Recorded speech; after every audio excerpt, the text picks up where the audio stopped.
Stéphanie Adjé. Elle vient de l'Essonne, mais elle est originaire ici des îles sous le vent. Elle est l'invitée de ce journal.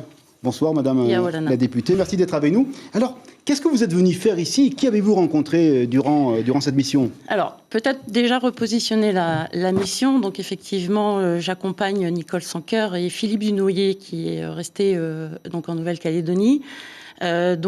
Pour évoquer cette réforme qui date de 2008 et peut-être repositionner la raison pour laquelle on fait cette mission aujourd'hui. C'est-à-dire, c'était une mission qui avait été décidée par le président de la délégation Outre-mer de l'Assemblée nationale afin d'évaluer l'impact de l'ITR au moment du débat qui s'ouvrait sur l'avenir des retraites en métropole.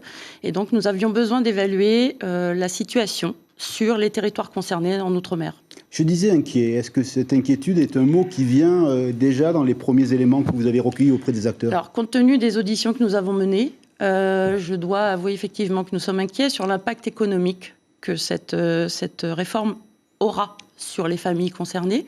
Donc, effectivement, ça concerne les fonctionnaires d'État qui travaillent au pays.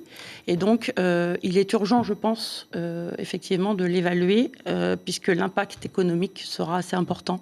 Le gouvernement Sarkozy avait parlé de compensation, justement, pour venir en aide aux familles. Est-ce que ça va faire partie des préconisations que vous allez mettre en avant dans le rapport? Alors, ce que nous souhaiterions, au regard de la situation et des auditions que nous venons de mener, c'est de pouvoir, effectivement, peut-être suspendre la situation de l'ITR aujourd'hui, afin de trouver et d'évaluer les meilleures solutions pour adapter effectivement ce passage avant l'extinction de l'ITR. Les dates, le rapport le 22 juillet. Alors, et comment ça va vivre après tout ça? Alors, nous présentons donc ce rapport le 22 juillet. Nous souhaitions qu'il soit présenté de manière à pouvoir anticiper le prochain débat sur le projet de loi de finances.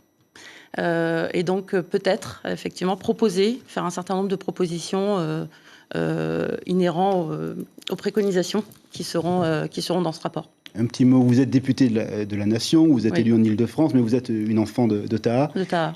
Et vous êtes vraiment très, très engagé sur les dossiers polynésiens. Il y a toujours cette fibre, ce rapport sentimental à ce pays. Oui, parce que vous voyez, je prends l'exemple de ce sujet. Lorsque je suis députée de la majorité présidentielle, donc sur cette mission, nous sommes venus. On m'a proposé effectivement. J'ai accepté parce qu'effectivement, ça concernait aussi la Polynésie française. Et on a besoin de faire ce lien entre la métropole et la Polynésie française pour mieux se connaître, surtout.